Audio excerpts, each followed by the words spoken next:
Mob Remix has 5 raids at its core, and the unique part of them is that you unlock the normal modes while leveling. Mogushan Vaults at 25, Heart of Fear at 35, Terrace of the Endless Springs at 40, Throne of Thunder at 50, and last but not least, the Siege of Orgrimmar at 60. And we start exactly where we left last episode off, the Mogushan Vaults. For those of you who didn't follow the previous episode, this is Solo Dan, a character who's trying to solo Mob Remix without ever grouping. First trash packs have these 2 annoying big dogs that constantly give you stacks of a debuff, and once you raise 100 stacks you get petrified, and all enemies reset. 1 petrification later and I stand in front of the first boss. The first boss is a set of 3 stone dogs, each with their own abilities. During the fight, one of them will be trying to petrify all the players, noted by this bar at the bottom. To prevent this, you need to overload that specific dog. And the way to do this is to get them to full energy. You get them to full energy by keeping the dog stacked close to another one, as that will cause both dogs to start gaining energy. Once they reach full energy, they will explode, dealing raid-wide damage and stop the petrification, after which the next dog will try to petrify you, and so on and so on. Back in the day, you would split the dogs up and rotate them in and out, but for Remix, you just stack them together and tank the big explosions. The only other call out on this boss are these blue little crystals. Just don't stand in them and you'll be fine. The damage is manageable, and soon the dog trio falls to my power. Skipping ahead to the next boss, Feng the Accursed, a boss that is focused around using different weapons he picks up during the fight. When you start the fight he has no weapons at all, but very quickly after pulling he will pick up his first weapon. This weapon grants him lightning fists, a frontal hit which stuns everyone hit by the lightning it produces, and Epicenter, a raid-wide AoE that does less damage the further away you are, but it also reduces your chance to hit by 75%. Not many people know this in Remix it seems, but the tanks can actually mitigate some of this fight by picking up one of these 2 crystals. The left one allows you to mirror a boss ability that strikes an ally player. Well, I guess I can't use this. The right one will allow the tank to channel a shield, making everyone inside take less damage and absorbing some of the effects of the abilities. In case of Epicenter, you will not get the reduced hit chance. Unfortunately, this shield is a channel, so I can't really do anything else while I'm channeling, so I just ignore both, but if you're in a raid group, why not try them out?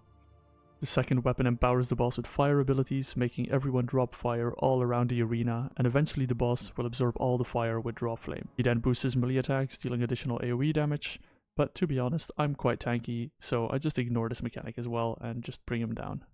And the last weapon is a staff, and basically the opposite of the first one. He does a big AoE where you want to be as close to the boss as possible, and he puts dots on people which drains their HP and does AoE damage around them, so those people want to spread. Obviously, I don't have other people, so I just don't care, get close to him, and finish the boss off.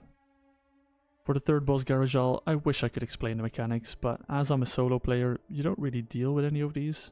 Usually you would use these totems to go down into the spirit world, beat some ads that are shooting at you in the real world, and reduce the damage on the raid that way. But when you have the tank debuff, you can't go down in the spirit world, so all I can do is ignore the mechanics and down the boss. Seeing how tanky I am for these 3 bosses, I decided to try out my DPS spec Havoc, see if I can make things go a little bit faster. And so I engaged the 4 kings in DPS spec, an encounter with 4 different bosses fought back to back. And after the first melee attack I realized I will be totally fine. This is because you are supposed to share these melee attacks from this first boss with the entire raid, or at least the entire melee group. And as I can live them solo without a problem, I should be fine for the rest of the raid. Aside from the shared melee attack, he does a big frontal slam, and he also summons walls of Mogu marching across the arena. Just make sure you're not caught in any of these and you'll be perfectly fine. The second boss awaits, and this is where I take an arrow to the knee. As this boss casts a rain of arrows-like ability, if you get struck by it, you actually get stunned, pinned down by the arrow, and someone will have to break you out by DPSing the arrow. Now, as I don't have another someone, I can't break myself free, and so I watch my character slowly fall to the hands of this boss. As I lie there waiting for the end, I think of possible strategies. Maybe I can drop some AoE damage before the arrows lands to destroy it, maybe I can burst him down before the ability comes in, or maybe I could just, move. Apparently you could just run out of the volley if you start moving in time. Knowing this, I swiftly beat him down, and with the 2 next kings not really doing anything much of note, I take down the 4th boss in this raid as well. 2 bosses left, and the next one is quite famed amongst the mount farmers, Elon. Elon has a few easy mechanics, and yet it had me slightly worried, for no reason at all really. As you step onto the platform Elon is on, you change into an astral form, letting you deal extra damage to Elon, but also increases the damage you take from all sources. And while the damage buff is consistent, the damage taken increase stacks endlessly. He spawns an ad that explodes if you kill it, and usually you would kite this out of the ring as it dies, but in Remix, you can usually just tank it inside without any issues. At 82% and 50%, Elon starts drawing power, attempting to power up the machines around the room at the cost of some of his own power. He spawns 6 stars and gains a damage taken increase for each set he spawns. These stars will then slowly travel towards the pylons around the room, and if one reaches one of the pylons, all pylons will activate and the platform will disappear shortly after. You want to destroy as many sets of stars as you can to increase Elon's damage taken, and when the floor falls, you destroy all the pylons, after which phase 1 starts again. After the second time he does this phase, it's just a straight burn to the finish, and without too much trouble, even Elon falls before me. And then it's off to the final boss, the Twin Emperors. A machine is bringing a wall of Mogu to life, one by one, all trying to stop me in my tracks. And after beating the first few, the Twin Emperors take the arena. Now these two are meant to be tanked apart, and for one main reason, their weapon combos. Every so often these two bosses will do a combo of weapon swings.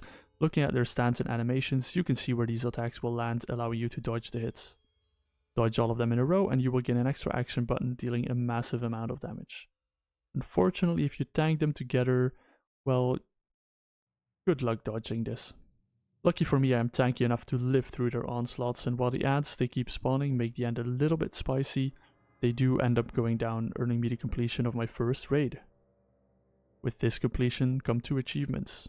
One for clearing the LFR version of the raid, which I haven't done, and one for clearing the normal version. Now this happens because if you do a higher difficulty raid, you get the achievements for all the easier difficulties, so clearing normal also gives me the LFR achievement, and each of these achievements awards me with an epic spool. I didn't really know what to expect, but this was definitely easier than what I expected. I Hearthstone out to hand in my daily, and after that I jump into my scenarios with 1 heroic and 2 normals unlocked at level 25. Once those are out of the way, I make my way to a newly available treasure achievement, and lastly another dungeon was unlocked in Shadowpan Monastery, netting me another 2 achievements and spools. I have to say, at this point I am riding a high. All content is easily outmatched by my character, and the fear of it not lasting starts slowly seeping in. The threads I gather start feeling hollow in comparison to what is to come next, and the infinite danger looming over me that is scaling. A day goes by, and with dailies in my quest log, I head back to the Mogushan Falls. This time breezing through it even easier and faster, skipping the Rain of Arrows on the Kings completely and both of the Elgon intermissions. Unfortunately this time there are no achievements to bolster my spool collection. On my way through, I hit level 30, and this means I will now start getting blue spools from the dailies, and an increased amount of bronze as well, which will come in handy. And with a new level milestone comes, well, you guessed it, more treasures, a new dungeon, and a new scenario. We start off with the normal scenario, Assault on Zanves. Nothing too crazy here, you fly a chopper, shoot down some pillars, and after destroying all the shield generators, you land and make your way to the general. Once you defeat the Bug Boy commander, the scenario is over and we can head over to Downlong Steps for a treasure achievement. I loot an abandoned chest in this tent and make my way over to the Niao Zhao catacombs to find a fragment of dread. Treasure out of the way, I head to the new dungeon, Sheets of Niao Zhao Temple, and I absolutely love this dungeon, unless when I'm in a rush. Every boss in this dungeon has a mechanic to speed up the fight to make you deal more damage if you know how to utilize them. Well, all bosses except for the last one, that is. Around the first boss you have these little blobs that when you defeat them you will gain a debuff that increases your damage done. Stack this up before the fight and you will beat the boss in no time. The second boss with his wave style defense is more known, where the sap you drop increases their damage taken. Make sure to let him run all the way to the top without hitting him, and as soon as he has 20 stacks, nuke him before he gets rid of his stacks with the whirlwind. The third boss will go and channel his shield, while bombs are dropped all around you. Each bomb you throw onto the boss will give him a damage taken increase, so stack up as many as you can. And the final boss, well, he's a bit of a nuisance flying around, but with our current cloak and stats, we take him down easily as well. With that out of the way, along with the dungeon achievements, we also get the looking for group achievement for Townlong Steps, without looking for a group. And this in turn awards me with an epic spool. After handing in the dailies, we've gathered another lump of spools to cash in on. And my stats start looking quite crazy for my level, with crit, haste hitting over 100% and my mastery even hitting over 200%. As I haven't hit level 35 yet, I decide to give my character another rest until the dailies have reset before going on, as I know that the next few raids have some tough walls in there and scaling will definitely become an issue. The next day, I pick up my dailies and head over to do another Mogushan Vaults, which goes even easier than the last one. Making my way through, I hit level 35, and at level 35 I unlock no new dungeons or scenarios, but I do unlock a new raid in Heart of Fear. So after getting my dailies out of the way, I make my way there. By the time I get to the raid, I am level 37, with stats looking a bit like this. You can see that the levels have definitely hurt my percentages stat-wise. I also picked up the talent Pursuit, which increases my movement speed based on my mastery, giving me about 70% speed right now, which is absolutely insane. The first boss is quite straightforward. He has 3 platforms where he will spend a certain percentage amount of health in for the first half of the fight. Each platform gives him a unique ability, with the first platform giving him an AoE which also produces a shield for you to stand in. The second one gives him a bullet hell-like attack for you to dodge, and the third one increases the frequency of the tank mechanic. When he ends up going to the middle, he combines all abilities until the end of the fight. And while he does not do much damage, I do notice that bosses are starting to take longer and longer to kill. And I sure hope that will not become an issue. Up next, Blade Lord Tayok, and he only has 2 mechanics I am really afraid of. One of them is a massive slam that you're supposed to split with the entire raid, and he also has a nasty tank debuff. However, I just need to get him to 20% to engage phase 2, which should be really free. I pop everything I have on the pull and make good headway, until the boss disappears and readies himself for the big attack. I stand idly by, activating Blur, and then... well, guess I was worried about nothing after all. The rest of the fight was easy, and so swiftly we move on to the next boss, the mighty Elon. There's not much you can do on this boss as a solo character, you just make sure you don't stand in a purple circle, as that will stun me repeatedly if I would. Aside from that, I can't deal with any of the mechanics properly, so my damage and tankiness is all I have. Luckily I have plenty of both, so soon after the mighty Elon 2 falls. Next up, Windlord Meljarak and his army of minions. For each group of minions that dies, he takes and deals more damage, and there are spears around the arena which you can use to CC some of these adds. So anyway, I start blasting, and surprisingly near the end of the fight I start taking massive damage, but for some reason I leveled up not once but twice during this fight, with the last level actually healing me to full at a crucial time. With that level I was able to clean up shop and take the Windlord down. Well, that's 4 bosses down, I'm sure the next one will be just as easy, right guys? But before I even reach the boss, I level up again from trash. I remember when I walked in here about an hour ago at level 37. Well, I'm level 42 now, and looking at my stats they have gone down a lot since I started this run. But let's give the boss a shot. How hard can he be? Phase 1 goes easy enough. I dodge some lasers, or don't, because they don't really hurt, but I do notice that the boss is not taking too much damage. Soon phase 2 starts, the boss gets a massive damage reduction and spawns a big ad for me to defeat first. I switch targets, start blasting, and then I get stunned. After the stun I get transformed into a monstrosity, and then... oh. I guess I don't get to be a monstrosity then. Well, if it will kill me instantly, no worries, I've got a solution for this. I just have to cheat death. To do that, I swap to the Ankh of Reincarnation Tinker, which brings me back to life if I would take fatal damage. So I pull again, the monstrosity comes out, and I confidently... oh. No worries, I'll just kite the boss away and then I'll nuke the ad and then I won't be in line of sight and he won't... That doesn't seem to work either. Well, I guess it's back to the drawing board, but luckily for me, as I've hit level 40, I've got some things to do to increase my power. Level 40 actually unlocked quite a lot. I've got 4 new heroic scenarios to do, meaning double the spools, and 2 new dungeons as well. And you know what that means. Cue the music. Thumbs up!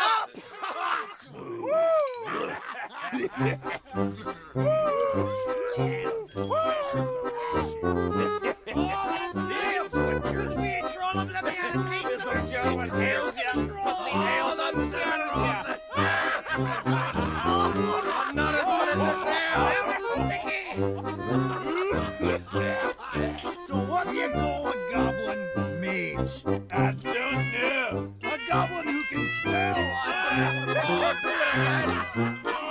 I smell some deviant delight now. Space one.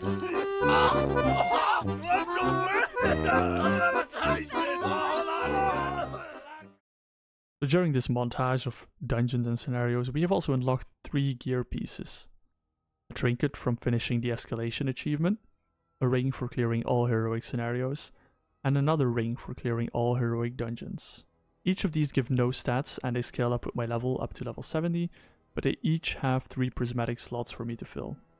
As I slot my gems, I see my stats creep up a bit, still nowhere near the level they were at before.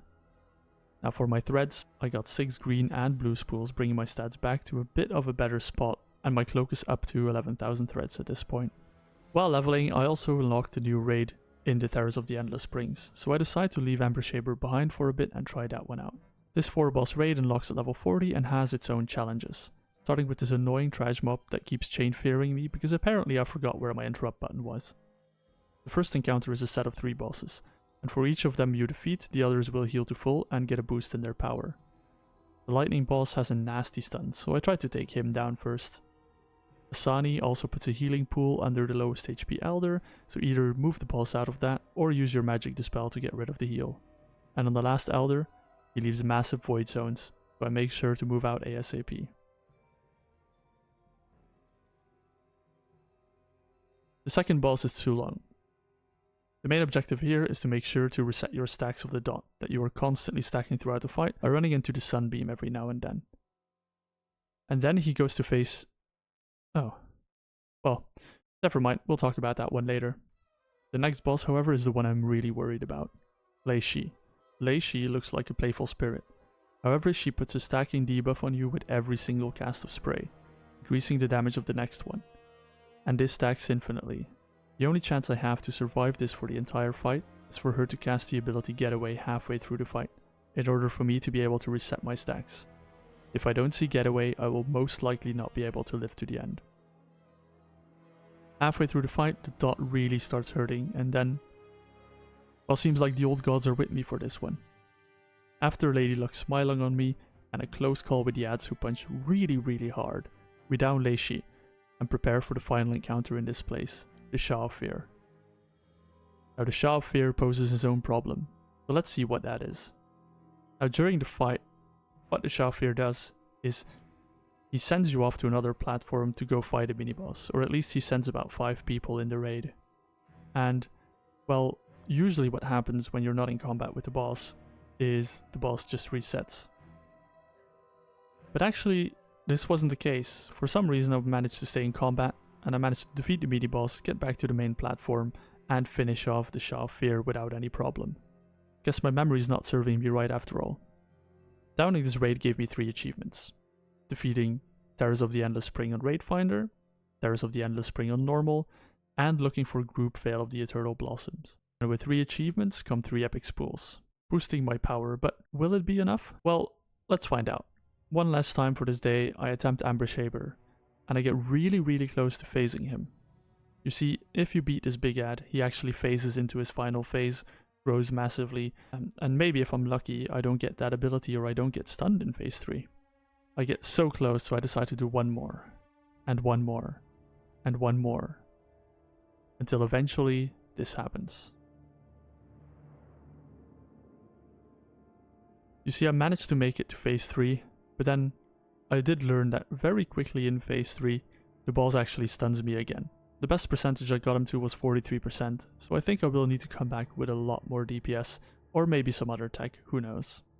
At the beginning of this video I wanted to clear these 3 raids, and defeated I have to give up here, for now at least, to come back when I get even stronger.